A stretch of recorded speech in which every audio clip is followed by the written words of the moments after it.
Shalom saudara, jika Anda merasa diberkati dengan channel YouTube saya, Anda bisa komen, like, dan share. Dan jangan lupa tekan tombol subscribe dan juga tombol lonceng agar Anda mendapat pemberitahuan setiap kali saya mengupload video-video yang baru. Ini sangat penting buat channel ini saudara, supaya banyak orang juga diberkati dan channel ini boleh juga terus berkembang dan menjadi berkat buat banyak orang. Terima kasih, Tuhan memberkati. Baca firman Tuhan hari ini terambil dari Pengkhotbah pasal yang ke-7. Pengkhotbah pasal yang ke-7 ayat 13 sampai dengan ayat yang ke-14. Pengkhotbah pasal yang ke-7 ayat yang ke-13 dan ayat 14, firman Tuhan berkata demikian. Perhatikanlah pekerjaan Allah, siapakah dapat meluruskan apa yang telah dibengkokkannya? 14. Pada hari mujur bergembiralah, tetapi pada hari malang ingatlah bahwa hari malang ini pun dijadikan Allah, seperti juga hari mujur, supaya manusia tidak dapat menemukan sesuatu mengenai masa depannya. Iya, saudara, firman ini berkata, ya, di sana dikatakan ayat yang ke-13, kalau kita lihat luar biasa, perhatikanlah pekerjaan Allah. Siapakah dapat meluruskan apa yang telah dibengkokkannya? Artinya apa saudara? Kalau kita melihat pekerjaan Tuhan, ya semuanya ada dalam kedaulatan Tuhan. Apa yang kita anggap lurus ketika dibengkokkan Tuhan, tidak ada yang bisa meluruskannya. Karena Tuhanlah yang berdaulat. Sehebat apapun kita, sekaya apapun kita, ya kita tidak dapat melawan Tuhan. Karena itu kita semua sadar bahwa kita hanya manusia yang tidak bisa melawan Allah. Jadi ngapain berbantah dengan Tuhan? Untuk apa kita melawan Tuhan? Lebih baik kita berserah kepada Dia, minta kehendak dan rencananya lah yang terjadi, supaya kita ini tidak bersungut-sungut di kemudian hari. Saya memberi contoh begini saudara, siapa yang dapat meluruskan apa yang telah dibengkokkannya? Ya, beberapa waktu yang lalu ada seorang wanita yang konseling dengan saya. Dia bilang, "Bu, saya ini sudah pacaran dengan seorang pemuda. Saya sudah berharap sekali akan menikah dengan pemuda ini, Bu. Tapi di tengah perjalanan, Kak, saya melihat karakter pemuda ini, Bu, sangat kekanak-kanakan. Ya, dia itu kalau saya tegur atau nasehatin sedikit, ya namanya juga orang manusia, ya punya banyak pendapat. Kalau saya kasih pendapat dia marah, lalu dia blok saya, Bu. Jadi saya nggak bisa hubungi dia, saya cari dia kemana-mana, nggak ada. Pokoknya dia menghilang begitu saja. Nah, saya berkata kepada wanita ini, ya bukankah itu adalah cara Tuhan, ya untuk membebaskan kamu dari laki-laki yang tidak bertanggung jawab? Ya kamu bayangkan saja, kamu masih pacaran aja dia sudah seperti itu, apalagi kalau kamu nanti menikah. Ya, tapi Bu, saya sudah berharap sekali bahwa ini akan menjadi jodoh saya. Ya, saya sudah, orang tua juga sudah merestui, semua sudah tahu." Saya bilang, apa yang kamu anggap lurus itu belum tentu itu lurus di pandangan Tuhan. Ya, Tuhan membengkokkan hubunganmu hari ini.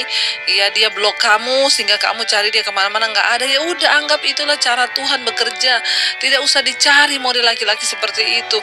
Nggak ada kedewasaan rohaninya. Untuk hal-hal yang sepele saja, ya dia harus marah sampai memblok nomormu. Loh, kalian belum menikah loh. Kalau sudah menikah itu lebih parah lagi pasti akan terjadi. Nah, saudara, ya kita harus belajar percaya bahwa kalau Tuhan yang sudah bekerja, mari kita ikuti saja apa yang Tuhan mau. Jangan mencoba meluruskan apa yang telah dibengkokkan Tuhan, maka kamu pasti akan celaka. Saya bilang, mungkin kamu bisa kalau kamu cari dengan kekuatan, kamu memohon-mohon, mengemis-ngemis kepada dia, mungkin bisa. Akhirnya kalian menikah, tetapi saya yakin pernikahan yang seperti itu tidak akan lurus. Ya pasti, kalau Tuhan sudah membengkokkannya, ikuti saja. Jadi saudara, dalam hidup ini seringkali dalam bisnis, usaha, pekerjaan apapun, kalau kita berserah, maka Tuhan itu akan membengkokkan. Nah, jangan memaksa untuk meluruskan itu, karena kita pasti akan celaka. Ya, ikuti saja apa kehendak Tuhan supaya kita ini tidak mendapat malapetaka.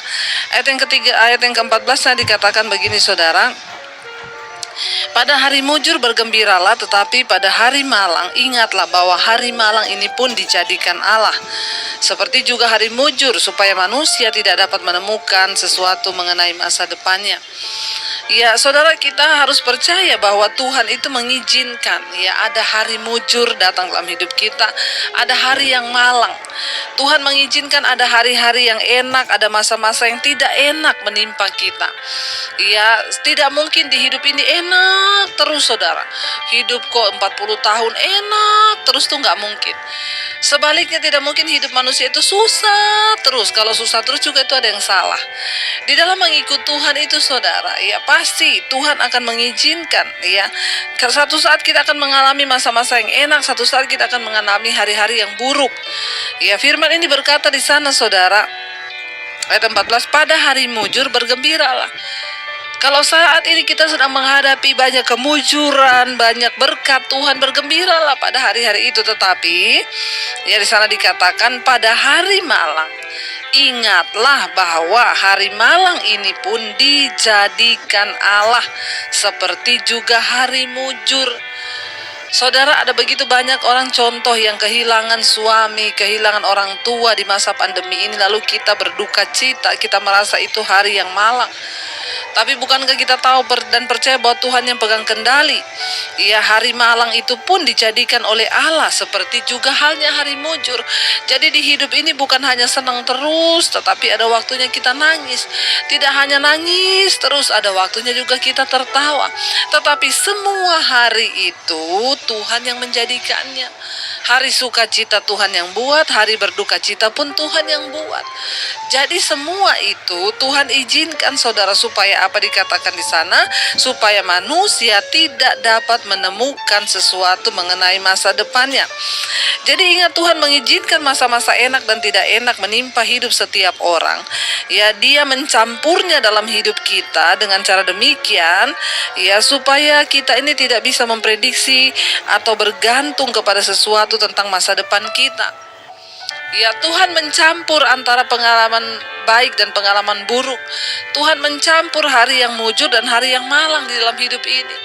Ya, jadi supaya apa, saudara? Supaya manusia tidak mengetahui tentang masa depannya dan tidak ada satupun yang bergantung dengan hikmat dan kekuatan manusia. Mengapa Tuhan izinkan ada hari baik, ada hari malang? Supaya manusia bergantung kepada Tuhan. Karena kita tidak pernah tahu apa yang akan terjadi besok. Hari ini kita bisa tersenyum, besok mungkin kita bisa menangis. Tapi kalau kita menjalaninya bersama dengan Tuhan, semuanya pasti mendatangkan kebaikan dan kita diberi kekuatan dan penghiburan. Karena itu selama masih saudara kita ini mengalami hal-hal yang baik, bahkan mungkin hal-hal yang buruk, ya tetaplah percaya bahwa hari yang malang itu pun dijadikan oleh Tuhan, ya supaya kita tidak bisa bergantung pada kekuatan kita. Ya, kita biasanya memuji diri pada masa-masa yang enak.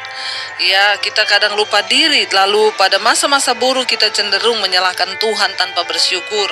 Banyak orang yang menyalahkan Tuhan ketika mengalami masa-masa yang sukar, masa-masa yang buruk. Ya, mereka lupa, saudara, bahwa ya semua itu Tuhan jadikan untuk mendatangkan kebaikan bagi kita, ya, kebaikan bagi setiap orang yang mengalaminya, saudara. Ketika hidup tampak pasti, ya, dan bisa dikendalikan, jangan biarkan rasa puas diri membuat kita terlalu nyaman.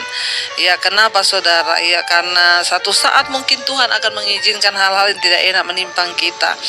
Maka itu, saudara, ya mari kita kembali kepada Tuhan, kita berserah kepada Dia, ya, karena Dialah yang pegang kendali atas hidup kita. Pokoknya jangan pernah berputus asa akan hal-hal yang tidak enak mungkin yang sedang kita alami atau rasakan.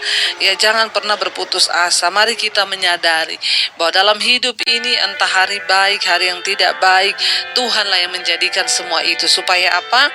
Manusia tidak tahu akan masa depannya dan kita tidak sombong berjalan dengan kekuatan kita. Saudara bisa bayangkan kalau manusia tahu apa yang akan terjadi besok. Wah, betapa sombongnya dia. Oh, saya sudah tahu besok saya akan begini-begini. Ya, karena kita tidak tahu akan apa yang terjadi pada hari besok. Mari kita berpegang pada Tuhan. Mari kita berpegang pada firman agar kita terus memiliki kekuatan di dalam hidup ini, saudara. Ya, kita harus percaya bahwa segala hal yang terjadi dalam hidup kita itu adalah seizin Tuhan. Biarlah kita terus bersandar kepada Tuhan. Kita mau katakan di hadapan Tuhan bahwa segala yang terjadi di hidupku, kami percaya Tuhan itu mendatangkan kebaikan bagi hidup kita. Semua yang terjadi di hidup kami Tuhan, itu semata-mata untuk kebaikan kami. Terima kasih Bapa, sanggup memberikan jalan yang terbaik. Iya, firman Tuhan terambil hari ini dari 1 Petrus pasal yang ketiga. 1 Petrus pasal yang ketiga. Saya akan bacakan ayat 17 dan ayat yang ke-18. 1 Petrus pasal yang ketiga ayat 17 dan ayat yang ke-18. Firman Tuhan berkata demikian, sebab lebih baik menderita karena berbuat baik, jika hal itu dikehendaki Allah, daripada menderita karena berbuat jahat. Sebab juga Kristus telah mati sekali untuk segala dosa kita, Ia yang benar untuk orang-orang yang tidak benar, supaya Ia membawa kita kepada Allah. Ia yang telah dibunuh dalam keadaannya sebagai manusia, tetapi yang telah dibangkitkan menurut roh. Saudara, firman ini berkata, sebab lebih baik menderita karena berbuat baik, jika hal itu dikehendaki Allah, daripada menderita karena berbuat jahat. Kita tahu bersama kisah ini saudara, ya, surat ini ditulis oleh Petrus kepada jemaat-jemaat.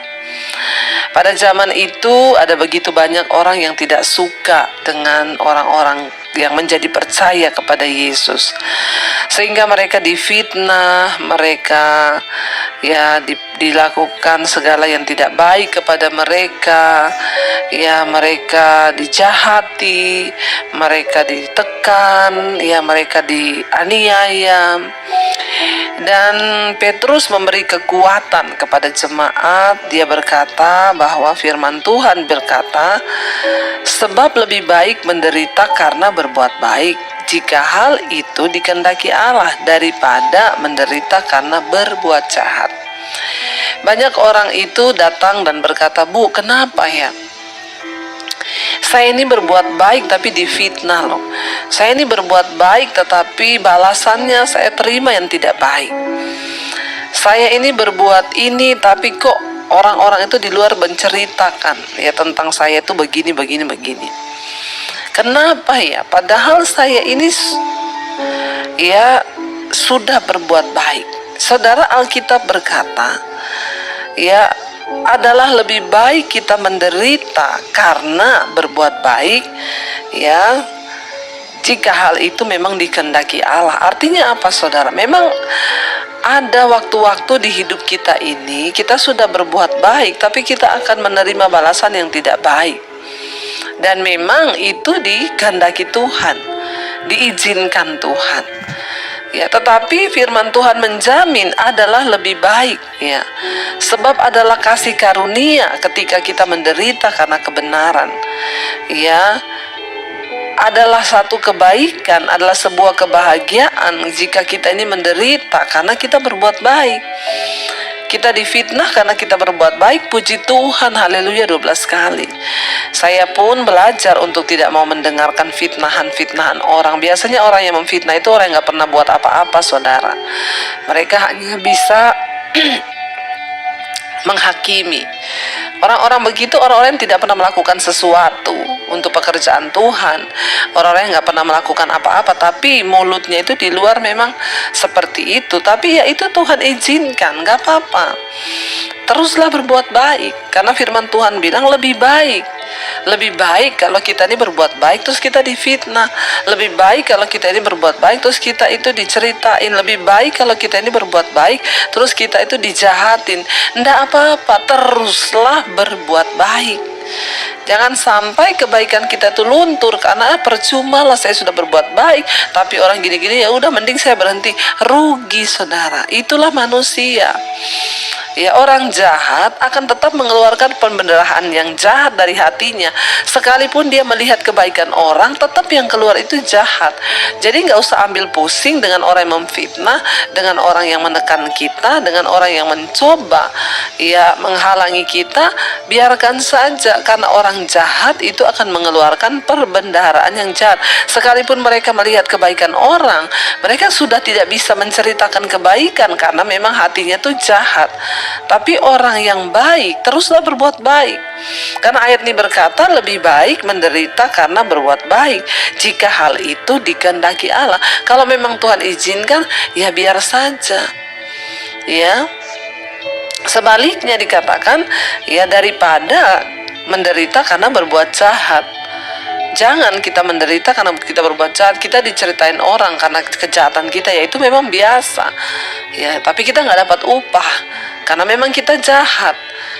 Jangan mau menderita karena berbuat jahat. Biarlah kita ini menderita karena perbuatan baik kita. Ya, ditekan, difitnah, itu yang dialami oleh orang Kristen mula-mula pada zaman itu. Ya, nggak apa-apa saudara. Engkau mungkin seorang istri yang merasa suamiku ini nggak pernah baik sama saya. Saya itu sudah baik sama dia. Teruslah berbuat baik, sebab adalah lebih baik jika kamu menderita karena berbuat baik daripada kamu menderita karena berbuat jahat, nggak ada upah. Ya, teruslah berbuat baik. Sebagai orang tua, engkau berkata, aku ini sudah baik kepada anakku, tapi kenapa balasannya seperti itu? Teruslah berbuat baik. Karena firman Tuhan bilang lebih baik engkau menderita karena berbuat baik. Ya, mungkin engkau berkata, saya ini sebagai seorang anak, saya sudah berbuat baik kepada orang tua, tapi tetap aja nggak pernah ya saya itu dibalas dengan yang baik. Nggak apa-apa, teruslah berbuat baik. Karena untuk itulah kita dipanggil, ya. Dan memang hal itu Tuhan kehendaki, ya sudah dijalani aja. Karena bukankah semua yang terjadi dalam hidup kita itu seturut dengan kehendak Tuhan. Tetap berbuat baik, jangan pernah berhenti.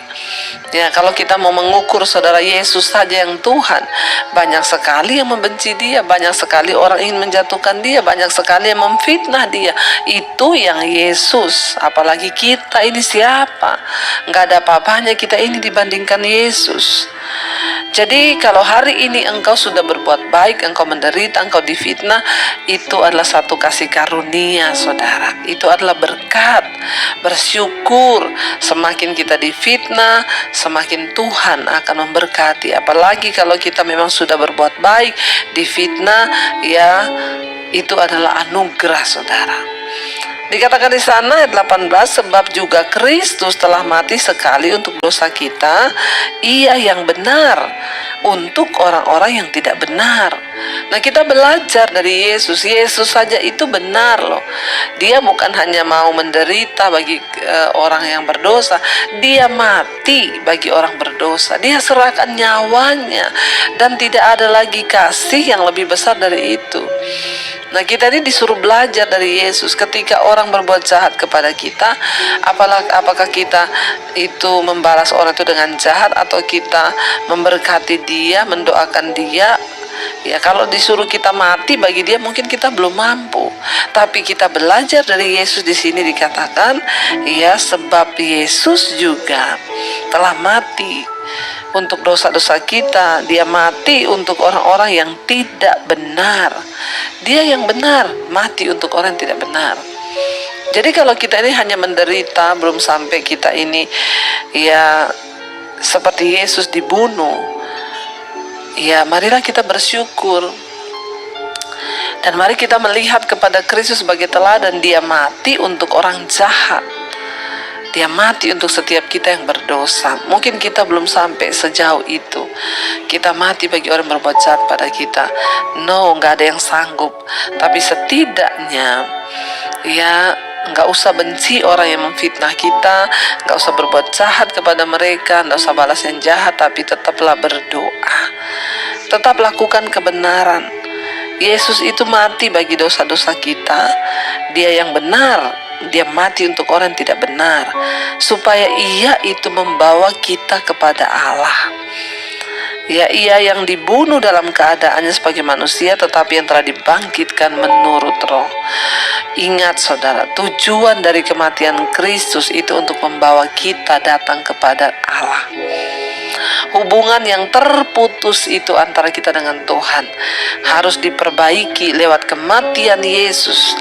Dia yang Tuhan menjelma sebagai manusia untuk mati agar hubungan kita dengan Tuhan itu bisa dipulihkan. Ya, adalah satu hal yang sangat penting kita tahu bahwa hari-hari ini mari kita fokus kepada manusia roh. Yesus mati supaya kita ini dibawa kepada Allah, dan Yesus yang dibunuh dalam keadaannya sebagai manusia, tetapi yang telah dibangkitkan menurut Roh. Ada satu kehidupan di dalam kekekalan yang saat ini sedang kita perjuangkan. Kita hari ini sedang berjuang terus melawan daging. Daging ini tidak tahan menderita. Daging ini gak kuat ketika difitnah. Daging ini tidak kuat ketika kita harus berhadapan dengan banyak tekanan. Tapi kita harus mampu menaklukkan daging ini. Kita belajar dari siapa? Yesus, yang mematikan dagingnya. Bahkan dagingnya disiksa, dibunuh, tetapi dia dibangkitkan di dalam Roh. Ada satu manusia yang harus kita bangun, yaitu manusia rohani, manusia batinia yang tidak terlihat. Biarlah daging kita semakin hari semakin dikikis. Ya, semakin kita difitnah, semakin kita direndahkan, itu artinya daging kita semakin dimatikan.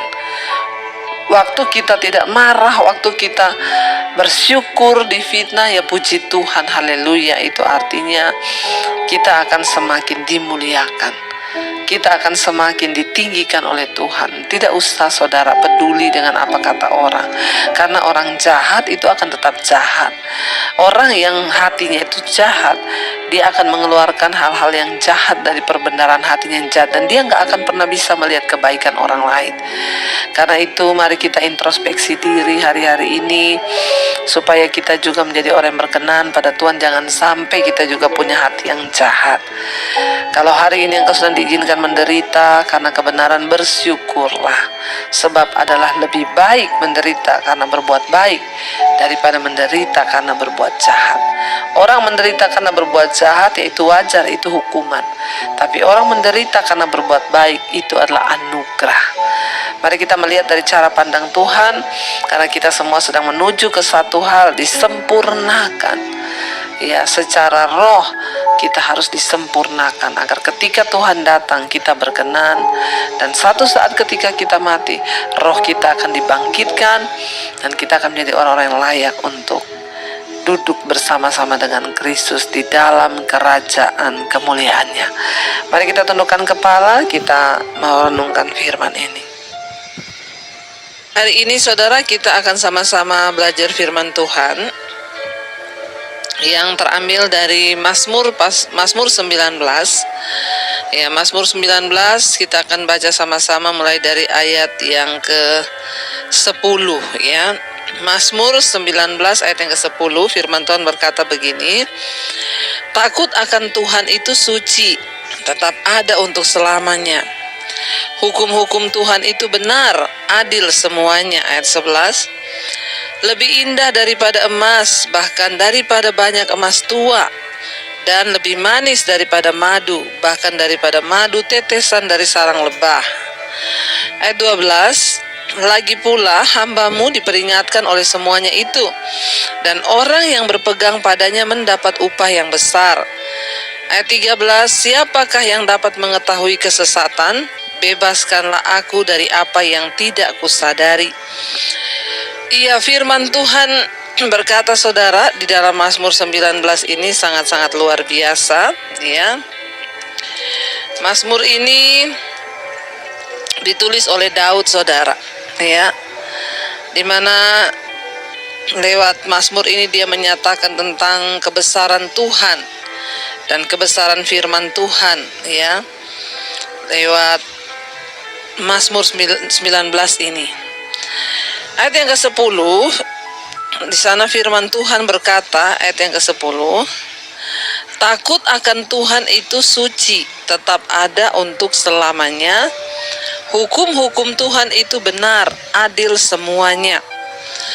Ya, orang yang paling berbahagia di dalam hidup di dalam dunia ini adalah orang yang hidup takut akan Tuhan.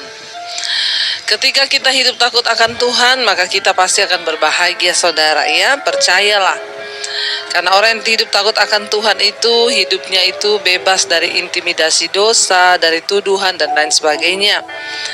Ya, takut akan Tuhan itu hanya bisa dilihat ketika kita berada sendirian dan tidak ada siapa-siapa yang melihat hidup kita. Ya, apakah kita ini takut akan Tuhan atau kita ini hanya pakai topeng? Ya, karena banyak sekarang orang pakai topeng, bahkan dalam pelayanan pun pakai topeng. Kelihatannya wah melayani Tuhan, padahal saudara ya. Namun orang-orang yang hidup takut akan Tuhan, mereka tuh berjalan di dalam kesucian dan kekudusan. Makanya ayat ini berkata, takut akan Tuhan itu suci, tetap ada untuk selamanya. Ya, jadi orang yang hidup takut akan Tuhan itu tetap ada sampai selamanya, kekal di dalam Tuhan. Hukum-hukum Tuhan itu benar, adil semuanya, kata firman Tuhan ini. Ayat yang ke-11, ya, lebih indah daripada emas, bahkan daripada banyak emas tua. Firman Tuhan, hukum-hukum Tuhan, peraturan Tuhan, dikatakan oleh Daud di sini lebih indah daripada emas, bahkan daripada banyak emas tua. Orang yang menyadari bahwa firman Tuhan, hukum Tuhan itu membawa kehidupan yang kekal, akan sangat-sangat mengerti. Makanya Daud bisa menuliskan ini.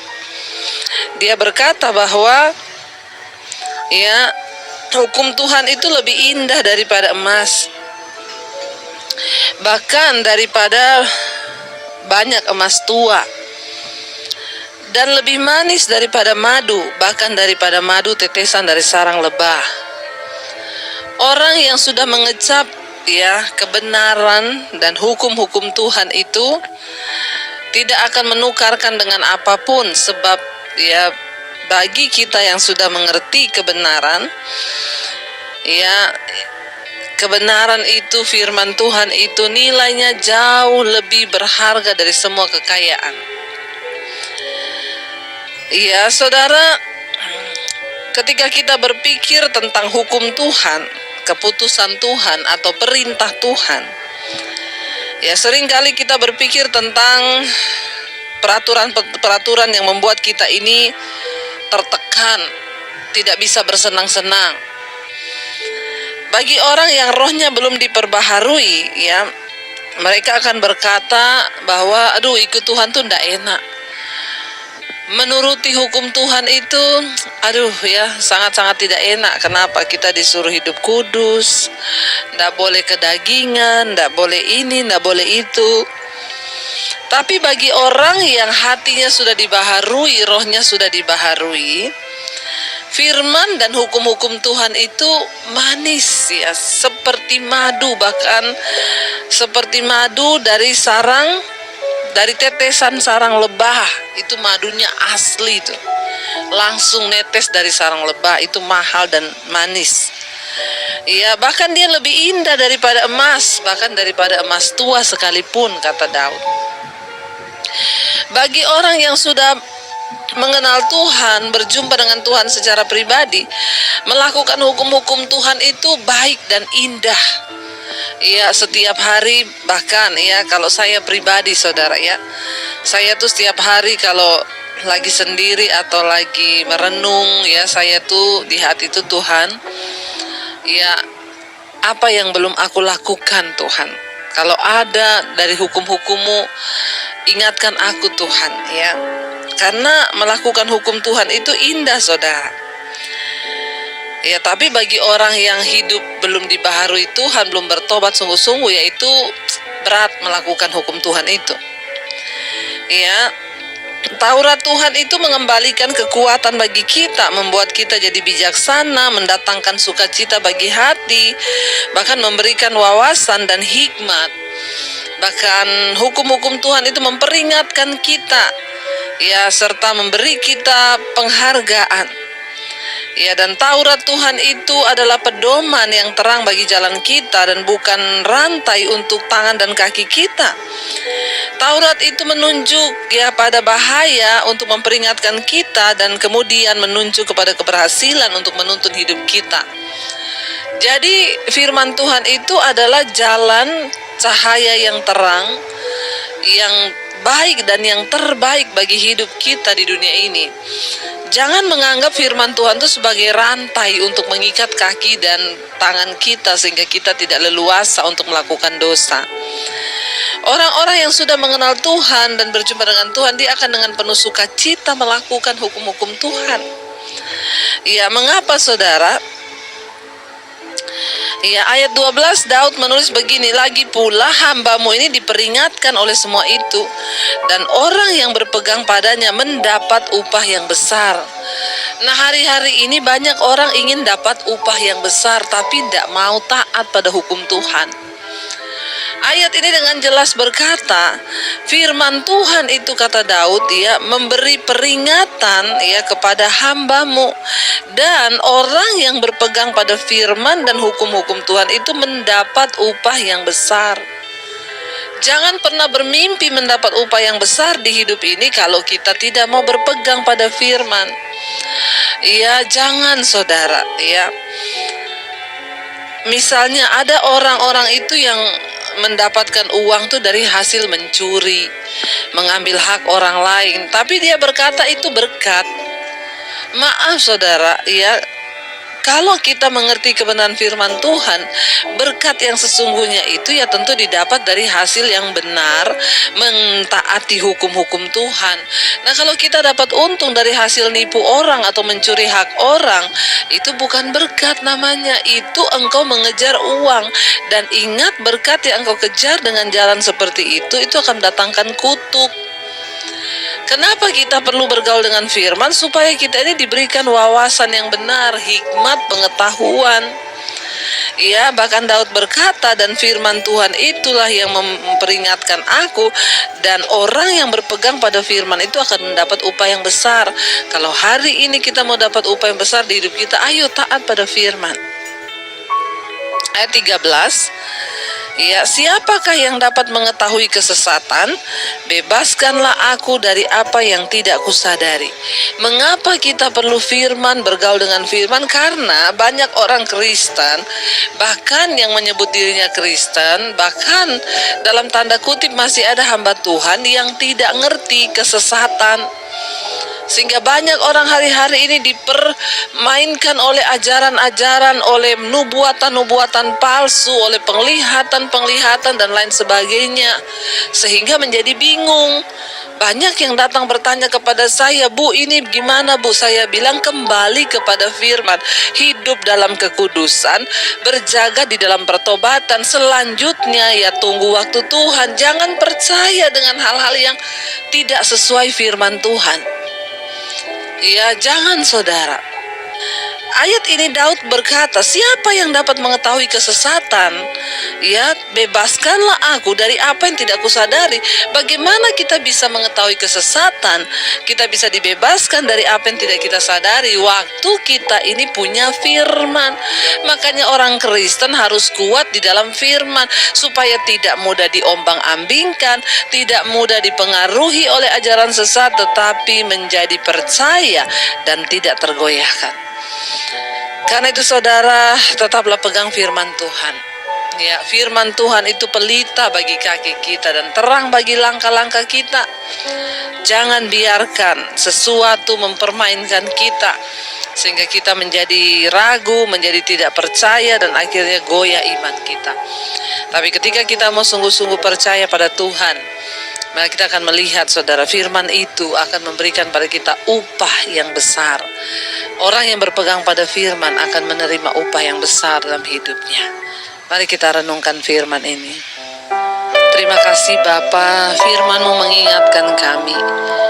Biarlah kami mencintai hukum-hukum Tuhan, sebab Taurat Tuhan itu manis. Taurat Tuhan itu akan menuntun langkah kaki kami.